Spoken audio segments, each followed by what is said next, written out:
اس کو بنایا اسی لیے کہ قانون اور آئین کے حوالے سے جو بھی حکومت کا کوئی کام ہوگا، جو مسئلہ ہوگا، عدالت میں یا کسی بھی لحاظ سے اس پہ وہ اپنی رائے دے گا۔ تو اتنی بڑی کانسٹیٹیوشنل آئینی ترامیم ہوئی، اس میں دور دور تک اس کا کوئی عمل دخل نہیں ہے۔ اس نے خود 2 ہفتے پہلے اتوار کی رام جو اجلاس چل رہا تھا سینٹ کا، اس میں اس نے کہا کہ اس وقت رات کے 11:15 بجے میرے پاس ڈرافٹ نہیں پہنچا۔ جس کا کام ہے، جس کی یہ ذمہ داری تھی کہ وہ ڈرافٹ بنائے اور پیش کرے، وہ کہہ رہا ہے کہ میں انتظار میں بیٹھا ہوں کہ مجھے ڈرافٹ ابھی تک ملا نہیں ہے۔ تو اس لحاظ سے اس کی کوئی اہمیت نہیں۔ اس میں وکلا نے جو فیصلہ کیا اور بالکل صحیح فیصلہ کیا، وکلا کسی حد تک بھی اس آئینی ترامیم کو نہ تسلیم کرتے ہیں نہ مانتے ہیں۔ ہم نے کوئٹہ ہائی کورٹ میں ہمارے ساتھیوں نے اسلام آباد ہے سپریم کورٹ میں، باقی ساتھیوں نے لاہور اور کراچی اور پشاور ہائی کورٹ میں، ساری جتنی ہماری بار ایسوسیشن کے ساتھی ہیں، انہوں نے کہا کہ ہم اس ترامیم کو ہم مسترد کرتے ہیں اور کسی بھی صورت میں اس کو ہم قابل عمل ہونے نہیں دیں گے۔ ہو گیا، منظور ہو گیا، ہم نہیں مانتے، ہم انکار نہیں کرتے، مگر جس طریقے سے اس کو چلنے میں یقیناً ہم اس طریقے سے نہ یہ عدالتیں اس کو چلانے کے لیے تیار ہیں، نہ وکیل اس میں اس طریقے سے اپنا عمل دخل پیش کریں گے۔ عدالتوں میں سب سے اگر کام چلتا ہے تو وکیلوں کی ذہانت کے حوالے سے چلتا ہے۔ ججوں کا نالج اپنی جگہ پہ، ججز کا ایکسپیرینس اپنی جگہ پہ، مگر جو ذہانت ہے، جو لا پوائنٹ نکالتا ہے، جو کیس کے گہرائی میں جا کر اس میں قانونی اور آئینی پوائنٹ نکال کے جج کے سامنے لا کے رکھتا ہے کہ ان شہادتوں کی بنیاد پہ یہ پوائنٹ بنتا ہے، کنونسنگ کو اس کو دلائل کے آواز سے، دلیل کے حوالے سے وہ ججز کے سامنے پیش کرتا ہے، یا وہ بتاتا ہے کہ اس پیٹیشن میں اس آئینی اور قانونی حوالے سے یہ نقص ہے، یہ سکم ہے، وہ ججز کے سامنے۔ تو یہ سارا کام وکیلوں کا ہے۔ آج وہ وکیل جو اس آئین کو ماننے کے لیے تیار ہی نہیں ہے، تو صاف ظاہر ہے وکیلوں کی جو ذہانت ہے، وکیلوں کی جو محنت ہے، وہ سامنے نہیں آئے گی۔ اور اس لحاظ سے جب ہم نے کہا کہ ہم اس میں نہ پیش ہوں گے، نہ ہم اس کو کسی طریقے سے چلنے دیں گے، سسٹم وہی ہے جو پرانا آ رہا تھا، اسی کو رہنے چاہیے۔ اس کو اگر آپ چھیڑتے ہیں، صرف یہ ہے کہ ان کو ایک خطرہ تھا کہ منصور علی شاہ آئے گا اور فارم 47 کے حوالے سے جتنی پیٹیشنز پڑی ہیں وہ ٹیک اپ ہوں گی۔ اس کے اوپر جب وہ معاملہ کاز لسٹ میں آئے گا، سپریم کورٹ میں پیش ہوگا، تو ان کو خطرہ یہ تھا کہ منصور علی شاہ جو صرف آئین اور قانون کو مانتا ہے، وہ چہرے نہیں دیکھتا کہ میرے سامنے علی احمد کرد پیش ہو رہا ہے یا میرے سامنے کون پیش ہو رہا ہے۔ وہ سب کو سارے وکیلوں کو جاننے پہچاننے کے باوجود وہ چہرے نہیں دیکھتا، وہ صرف آئین اور قانون دیکھتا ہے۔ تو آئین اور قانون کی بنیاد پر یہ جو حکومتیں بیٹھی ہیں، جس میں پیپلز پارٹی ہے، جس میں مسلم لیگ ہے، MQM ہے، یہ ساری کی ساری وہ اراکین کی مینڈیٹ پہ بیٹھی ہیں جس کو لوگوں نے مینڈیٹ دیا ہی نہیں ہے، جن کو لوگوں نے ووٹ دیا ہی نہیں ہے۔ تو یہ چوری شدہ مینڈیٹ کی بنیاد پہ یہ عدالت بیٹھی ہوئی ہے۔ اس لحاظ سے یہ چاہتی یہی ہے کہ صحیح قسم کے ججز نہیں ہوں، وہ جج ہوں جو ان کی اپنی مرضی کے ہوں۔ اب ایک کانسٹیٹیوشنل امینڈمنٹ میں وہ جب ایک حکومت جج کو اپوائنٹ ہی خود کرے گی، جب ایک حکومت جج کو کی تقرری کرے گا، اس کو عدالت میں لا کے بحیثیت جج اس کو بٹھائے گا، وہ جج کبھی زندگی میں اس حکومت کے خلاف کوئی فیصلہ دے سکتا نہیں دے سکتا۔ تو اس کا مطلب انصاف تو نہیں ہے۔ جب انصاف نہیں ہے تو پھر عدالتوں کی کیا ضرورت، پھر یہ ججز کی کیا ضرورت؟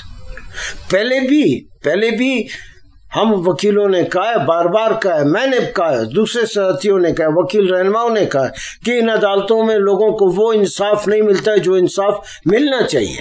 مگر پھر بھی جو لوڑی لنگڑی عدالتیں تھی، جس کو وکلا کی جدوجہد کی بنیاد پر جو سامنے لگائی گئی تھی یا انصاف مل رہا تھا، اب وہ سارا کا سارا ختم ہو گیا۔ اب صرف اور صرف وہی ہوگا جو حکومت چاہے گی۔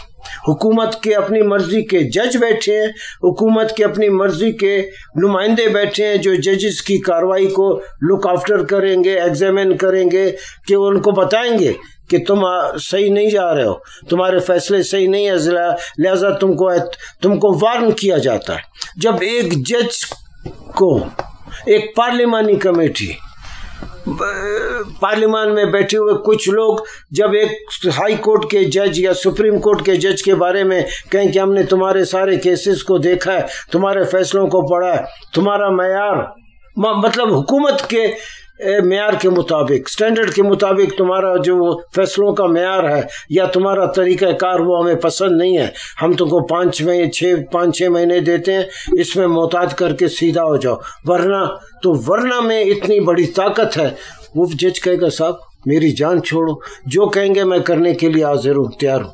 اس طریقے سے تو عدالتیں نہیں چلتی ہیں، آپ نے عدالتوں کا مذاق بنایا ہوا۔ بہت بہت شکریہ ایڈوکیٹ علی احمد کرد صاحب۔ ناظرین، آپ نے ایڈوکیٹ علی احمد کرد صاحب کی باتیں سنی اور انہوں نے جس طرح اس آئینی ترمیم کے حوالے سے اپنے خیالات پیش کیے، امید ہے کہ آپ جان چکے ہوں گے۔ قیوم بیدار کو اجازت دیجیے، اللہ حافظ۔